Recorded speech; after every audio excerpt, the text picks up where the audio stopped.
Khalid Umar. Candid conversation with Pakistan-born Muslim turned Sanatana Dharma Advocate.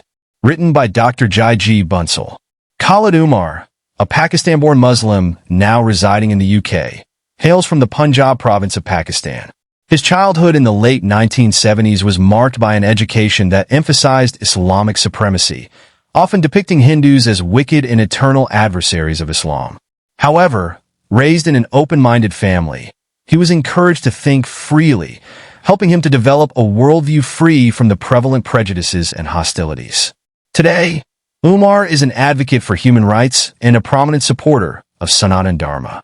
He is active on social media, where he shares his thoughts with his nearly 20,000 followers. This article is based on his interview on our Dharma Explorers platform. It features his journey from being raised in an intensely anti-Hindu Pakistani society to becoming an advocate for Sanatana Dharma. It also delves into the identity struggles of India's converted Muslims and the emerging progressive Muslim voices in India. Click here to access the complete video recording of his interview on Dharma Explorers. Please tell us about your childhood. What was the environment like in your home, in society at large, and in educational institutions? My childhood was different from what most kids my age experienced. My dad was an engineer who worked for the government, which meant we lived a life influenced by the old British Raj system.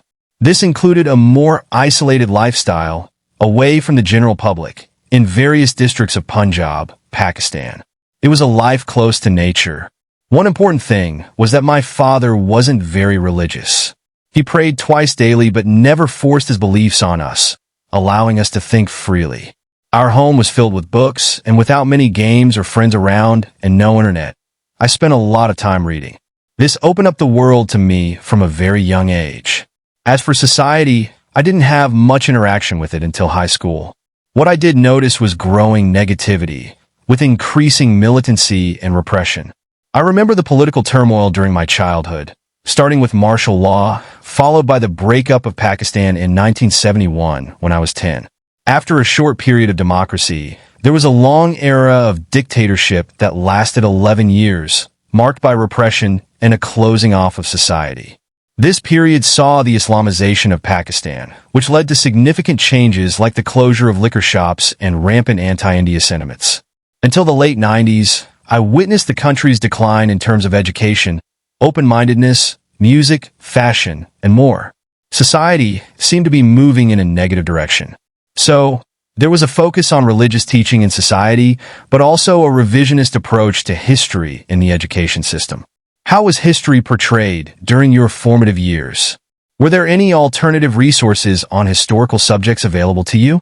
Well, after the 1965 war, cultural ties between India and Pakistan, like Bollywood movies and Pakistani cinemas, book exchanges, and other forms of information sharing, all stopped. This was a time before the internet, so the only remaining link with India was through radio, particularly broadcasts from Akashvani, All India Radio broadcast.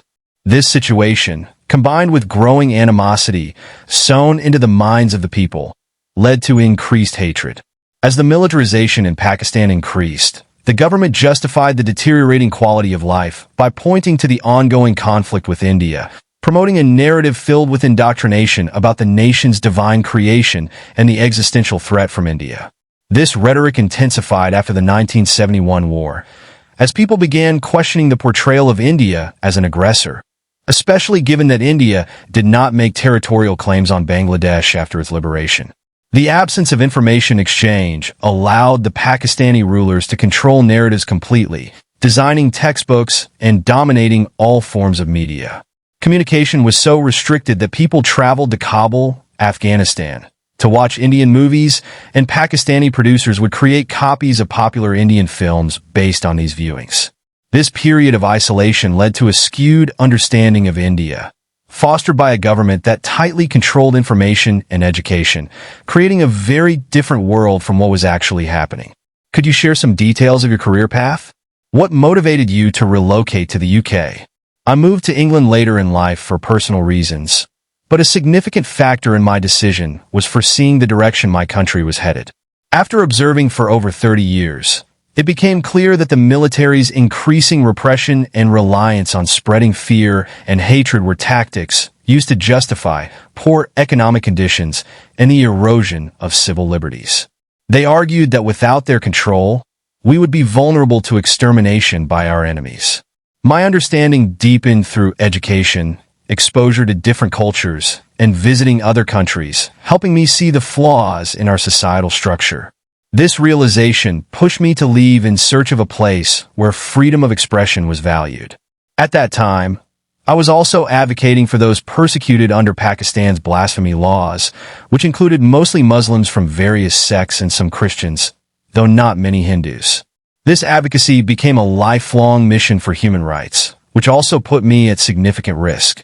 My move to England, however, was based on professional opportunities rather than seeking asylum from fear of persecution.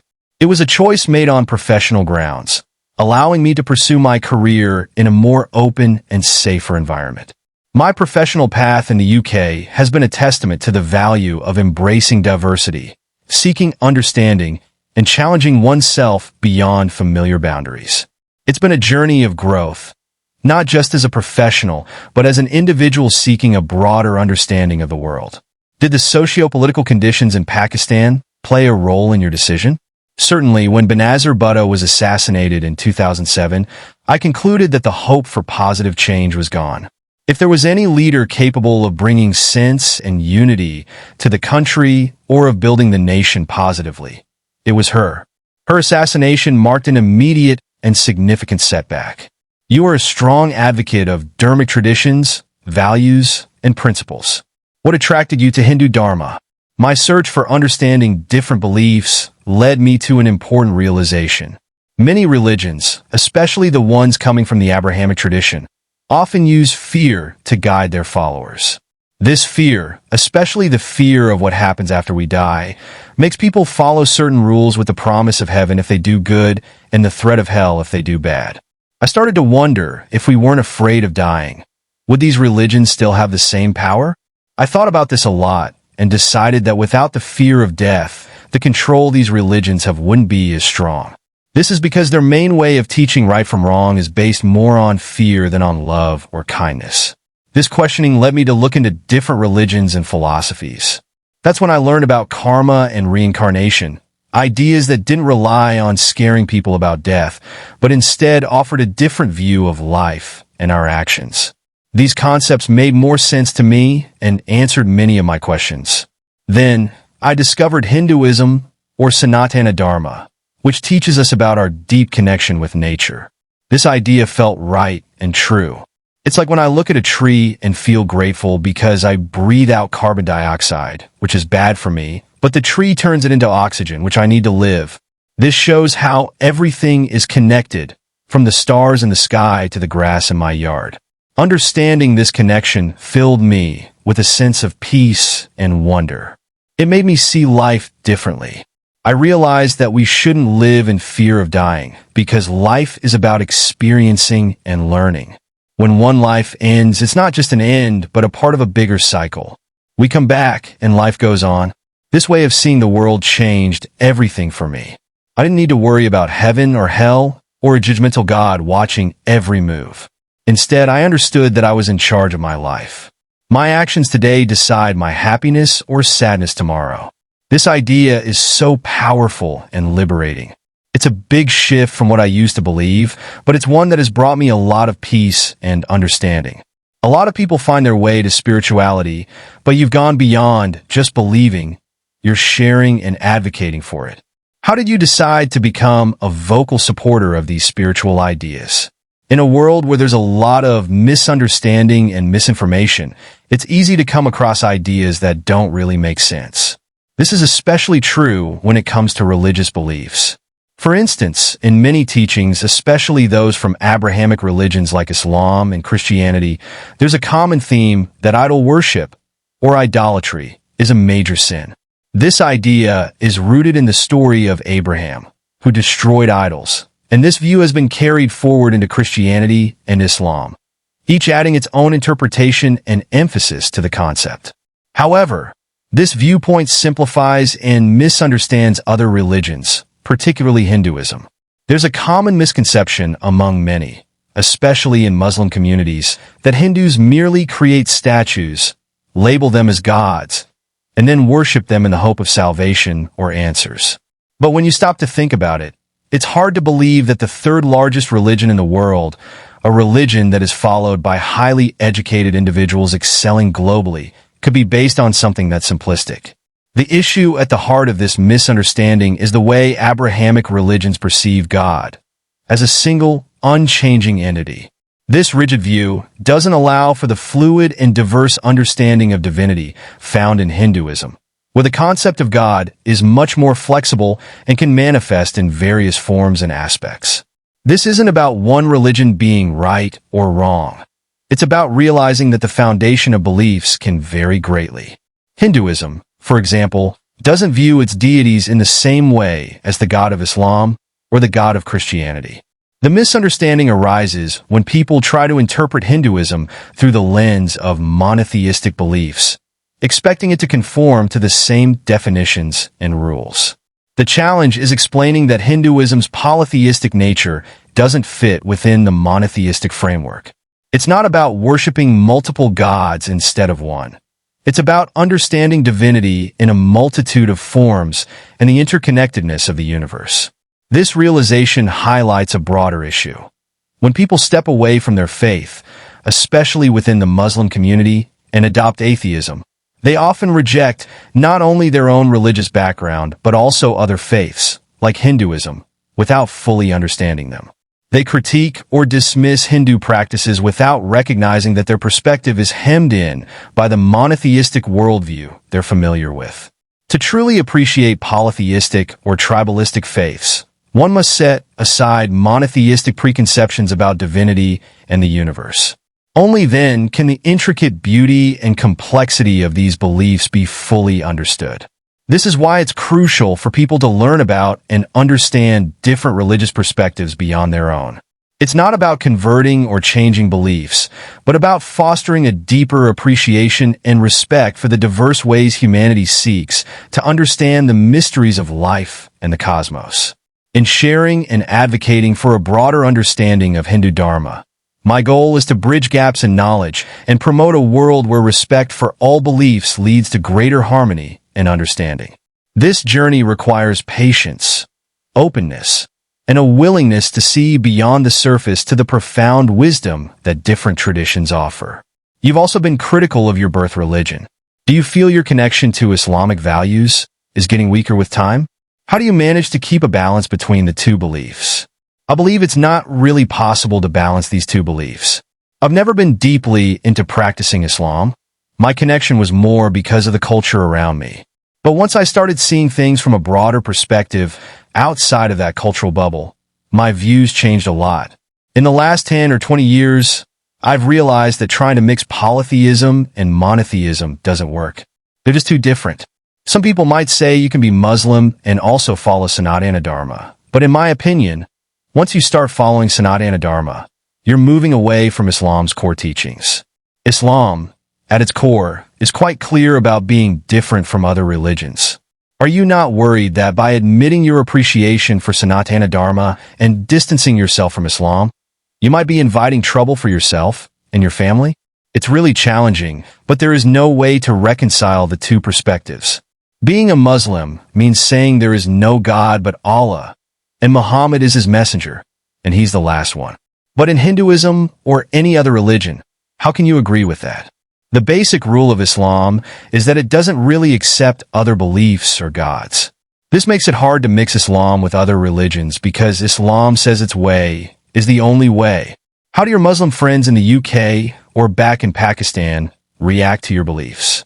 When I learned more and became aware, it was like turning on a light and watching the darkness disappear. Because of this, I don't really keep in touch with my homeland anymore, and I haven't returned. When I do meet people from my past, especially those with Muslim backgrounds, my old friends are somewhat tolerant because of our long history together. We've been friends for over 50 years, so they put up with me for a bit. But that's about it. I don't really mix with the Muslim community much. That's the price you pay for your beliefs. It meant that I had to find a new community and new friends where I could belong. You have written in favor of India as a Hindu Rashtra nation. Why do you think India should be a Hindu nation?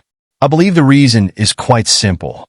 Hinduism originated in India, and it's the last surviving ancient religion. Many natural religions that existed before modern religions were wiped out by the spread of Islam and Christianity. India, the birthplace of Hinduism, has been divided, losing parts of its land to Pakistan and Bangladesh.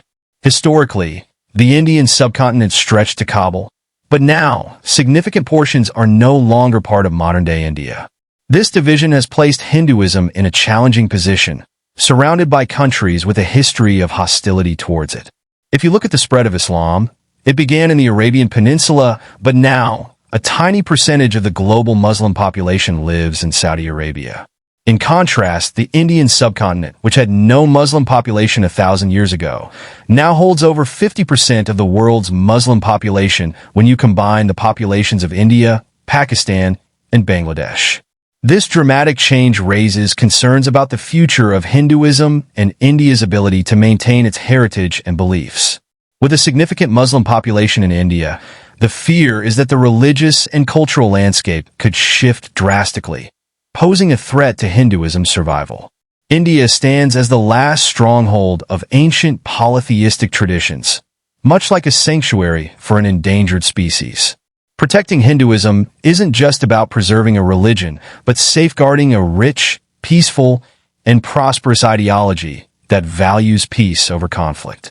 This ideology is vital for global harmony and prosperity, making the case for India as a Hindu nation not just important for India, but for the preservation of diverse beliefs and practices worldwide. Many, especially in the Western media, worry that if Hindu Dharma becomes more dominant, it might lead to oppression of the minority groups. Do you think their concern is justified? How it's possible to think that a large part of India's population could be wiped out or persecuted? There is no real evidence to show that minorities are targeted. Islam and Hinduism have very different basic beliefs. Islam talks about expanding territory and converting or subjugating people, while Hinduism focuses on peace and only goes to war as a last resort to protect its values, not for land or wealth, but for what's right. How could Hinduism, with its emphasis on justice and peace, harm minorities who aren't really minorities when you think about it? In India, they make up 15% of the population, and if you consider the entire Indian subcontinent, it's even more. How a religion that values peace and righteousness could be seen as a threat to these groups. Recently, there have been some strange events in the Islamic world. Firstly, there is a large and impressive Hindu temple being built in Abu Dhabi. Then, in Saudi Arabia, a Hindu woman, Smriti Irani, was given a state tour of Medina. Also, Imam Umar Ahmed Eliasai participated in the Sri Ram Lala Pran Pratishtha ceremony in Ayodhya and spoke about India being a country of Sanatana Dharma. What's going on here? Is there some sort of metamorphism taking place within Islam, or are these just some random events? For many years, I've held the belief that if there's going to be a significant change in Islam, that change is most likely to originate from India. This isn't a statement I make lightly, nor is it without reason. India presents a unique environment, distinct from any Islamic country, whether it be Morocco, Egypt, or any other. The essence of this belief is deeply rooted in the interactions between Muslims and Hindus within India, which is unparalleled anywhere else in the world. In India, Muslims are not just Muslims by faith. They're part of a larger, vibrant tapestry that includes Hindu culture, traditions, and ways of life. This exposure isn't superficial. It spans various aspects of life, food, music, festivals, and more. This kind of everyday interaction with Hinduism provides a comparative perspective that is rare. It offers Indian Muslims an opportunity to see, understand, and sometimes integrate aspects of Hindu culture into their lives, something that I found virtually non-existent during my time in Pakistan. In Pakistan, particularly in regions like Punjab, which accounts for a significant portion of the country's population, the interaction with Hinduism is minimal. I spent 45 years there and rarely encountered Hindus or their places of worship. Interaction, if any, is more common in places like Sindh, but it's not the norm. This lack of exposure starkly contrasts with the Indian scenario, where Hindu-Muslim interactions are a daily occurrence. Moving beyond the subcontinent to the Arab world, there's a noticeable difference in how religion and culture intersect. Many in the Arab world prioritize their Arab identity over their religious identity. This is something leaders like Mohammed bin Salman, MBS, of Saudi Arabia have openly acknowledged, indicating a clear distinction between cultural and religious identities. These cultural strength and clarity are something Indian Muslims often find themselves searching for. The challenge for Indian Muslims lies in the formulation of a distinct cultural identity. Islam in other countries, such as Indonesia, Morocco, and even pre-Islamic Iran, incorporates and celebrates local culture and traditions. Iranian society, for example, continues to celebrate Nowruz, an ancient pre-Islamic festival, with pride. This cultural integration provides these versions of Islam with a richness and depth that Indian Islam struggles to match. Upon converting to Islam, many Indian Muslims find themselves at a cultural crossroads. The transition often means moving away from a rich cultural heritage that includes specific foods, festivals, clothing, and more. This loss of cultural identity is profound because, in India, these aspects are not just add-ons to one's lifestyle. They're deeply embedded in the fabric of daily life. Hindu culture, with its myriad festivals, traditions, and practices, permeates every aspect of existence. It's not something one can easily compartmentalize or separate from other aspects of life, as might be the case in more strictly monotheistic practices. This brings us to the potential for change within Indian Islam. The internet and India's burgeoning economy are playing crucial roles in this transformation.